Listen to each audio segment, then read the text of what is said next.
Hello नमस्कार दोस्तों। आज हम शुरू करेंगे हमारा राजस्थान भाग 3 का आखिरी अध्याय अध्याय 10, जिसका नाम है राजस्थान में कला एवं संस्कृति। इससे पहले हमने हमारा राजस्थान भाग 1 क्लास 6 और 7th को कवर कर लिया है। आप उसको डिस्क्रिप्शन से देख सकते हैं। आज हम इसका आखिरी अध्याय कर रहे हैं। इसके बाद हम राजस्थान के विभिन्न जो जीके टॉपिक्स हैं उसको कवर कर रहे हैं। तो चलिए शुरू करते हैं आखिरी अध्याय। सबसे पहले हम इसको रीड करेंगे। इसमें जो इम्पोर्टेंट फैक्ट्स हैं उसको फिर देखेंगे, जो एग्ज़ाम पॉइंट ऑफ व्यू से बहुत ही इम्पोर्टेंट है। राजस्थान में कला का इतिहास मानव सभ्यता के इतिहास के साथ जुड़ा हुआ है। खुदाई से प्राप्त अवशेषों से यहाँ की कला के क्रमिक विकास को सहज ही समझा जा सकता है, जैसे आहड़, कालीबंगा, पचमाथा, बागौर, गिलुंड, उजियाना आदि गांव उल्लेखनीय सभ्यताओं के केंद्र रहे हैं। तो राजस्थान में कई सारी प्राचीन सभ्यताएं हैं। उसे हम समझ सकते हैं कि राजस्थान में मानव का जो इतिहास है वो शुरुआत से ही देखा जा सकता है। यहाँ पे कुछ उदाहरण भी दिए गए हैं, जैसे आहड़, कालीबंगा, पचमाथा। सुरक्षा एवं जीवनोपयोगी साधन को ध्यान में रखते हुए प्रायः नदियों, तालाबों और पहाड़ों या उनके बीच गांव बसाए जाते थे ताकि वो सुरक्षित रहे। मकान प्रायः केलू या घास फूस के ढके कच्चे मकान होते थे। समृद्ध व्यक्तियों के घर में पट्टशाला, ढालियाँ, पशु का छप्पर, अन्न के कोठे आदि होते थे। तो यहाँ पे प्राचीन मकानों की विशेषता बताई गई है। नेक्स्ट है, नगर या कस्बों की बसावट सुनियोजित होती थी। नागदा, चीरवा, कल्याणपुर आदि कस्बे घाटियों, पहाड़ियों या जंगल से घिरे स्थान में बसाए गए। नगर में मंदिर, महल, भवन, परकोटा, जलाशय, सड़क, इन सब की व्यवस्था होती थी। जैसे अभी फ़िलहाल में हम देखते हैं जो व्यवस्थाएं हैं, उससे भी अच्छी व्यवस्थाएं पुराने समय में होती थी। तो देलवाड़ा और इंगोद में इसके साक्ष्य देखे गए हैं। राजस्थान स्थापत्य कला का धनी है। यहाँ के स्थापत्य कला की प्रमुख विशेषताओं में दुर्गों का निर्माण, हवेलियों का स्थापत्य और मंदिरों का स्थापत्य बेजोड़ है। राजस्थान की सभी कला बिल्कुल बेजोड़ है। ये राजस्थान पूरा देखने योग्य है, पूरा दर्शनीय है। आमेर, बूंदी, अजमेर, उदयपुर, जैसलमेर और कुंभलगढ़ आदि उल्लेखनीय हैं। तो यहाँ पे राजस्थान की कला और संस्कृति से थोड़ा परिचय करवाया गया है। यहाँ पे कौन कौन सी कलाओं के बारे में हम जान सकते हैं उसके बारे में बताया गया है, जैसे कि दुर्ग है, हवेलियाँ हैं, मंदिर हैं। तो इन सब से कई सारे क्वेश्चन एग्ज़ाम में पूछे आते हैं, इसलिए इन्हें हमें याद रखना है। तो चलिए अब आगे जानेंगे इनकी स्थापत्य कला के बारे में डिटेल से, जहाँ से क्वेश्चन बनते हैं। सबसे पहले बात करेंगे दुर्ग। तो दुर्ग जो होते हैं ये सुरक्षा की दृष्टि से बनाए जाते हैं ताकि राजा जो है वहाँ अच्छे से रह सके, क्योंकि पहले रजवाड़े होते थे तो वे अपनी सुरक्षा के लिए दुर्ग का निर्माण करते थे। राजस्थान को दुर्ग की भूमि भी कह दिया जाए तो अतिशयोक्ति नहीं होगी। सुरक्षा की दृष्टि से दुर्ग ऊंची पहाड़ी पर, गहरी नदियों के किनारे और मैदानी भाग में बनाए जाते थे। दुर्ग के निकट प्रायः नदियां होती थी या गहरी खाइयां भी होती थी। इनमें पानी भरकर जहरीले जानवर छोड़ दिए जाते थे ताकि शत्रु को रोका जा सके, और इन खाइयों को परिखा कहते थे। प्रश्न पूछा गया है कि परिखा किसे कहते हैं, तो आंसर होगा इसका वे गहरी घाटियाँ जिसमें जहरीले जानवर छोड़ दिए जाते थे ताकि शत्रु को आगे आने से रोका जाए। तो ये है दुर्ग के बारे में। दुर्ग शासकों के आवास, सेना, जन सामान्य के लोगों के रहने के लिए भी सुरक्षित स्थल थे। दुर्ग में कृषि, खाद्य, वापी, कुंड, जलाशय इत्यादि की पर्याप्त व्यवस्था होने के कारण सैनिक योद्धा कई महीनों तक दुर्ग के सभी मार्ग बंद करके शत्रु सेना को छकाते रहते थे। राजस्थान में प्रायः दुर्ग के लिए किला और गढ़ शब्द का प्रयोग किया जाता है। किला और गढ़ एक ही शब्द के पर्यायवाची। तो यहाँ हमने दुर्ग की विशेषताएं जानी। दुर्ग कैसे सामरिक दृष्टि से इम्पोर्टेंट है यहाँ ये बताया गया है। अब सबसे पहले बात करेंगे बूंदी दुर्ग। बूंदी शहर के उत्तरी छोर की पहाड़ी पर 1354 ईस्वी में राव बरसिंह ने बूंदी दुर्ग का निर्माण करवाया था। ये बहुत ही सुरक्षित परकोटे से बना हुआ है। छत्रसाल महल, यंत्रशाला, बादल महल, अनिरुद्ध महल, इन सब के जो भित्ति चित्र हैं बहुत ही सुंदर हैं, इनको देखते ही बनता है। भवनों की छतरियाँ, दरबार हॉल के अलंकृत स्तंभ, स्थापत्य कला अनुपम है। तो ये था बूंदी का दुर्ग, जिसको आप फोटो में देख सकते हैं। कितना सुंदर, कितना ही सुरक्षित दुर्ग है ये। लोहागढ़ का दुर्ग। इस दुर्ग का निर्माण भरतपुर के जाट वंश के महाराजा सूरजमल ने करवाया था। ये भी प्रश्न पूछा गया है कई बार, ये बहुत ही इंपॉर्टेंट है।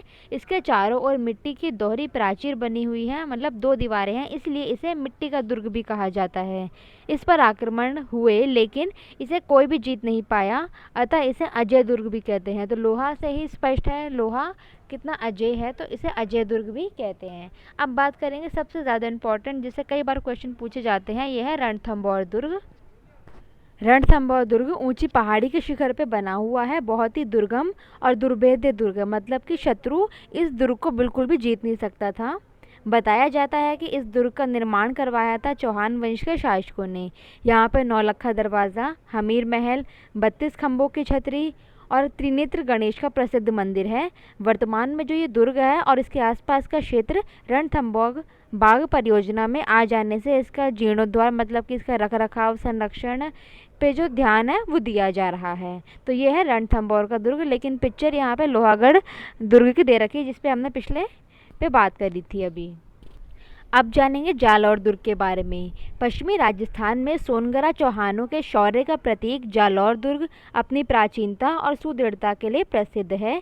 पश्चिमी अरावली श्रृंखला की सोनगिरी पहाड़ियों पर खड़े इस दुर्ग में 4 दरवाजे हैं। इसका निर्माण 10वीं शताब्दी में परमार राजाओं और धारावर्ष और मुंज ने करवाया था। प्रश्न पूछा जाता है जालौर दुर्ग का निर्माण किसने कराया, तो आंसर होगा धारावर्ष और मुंज ने।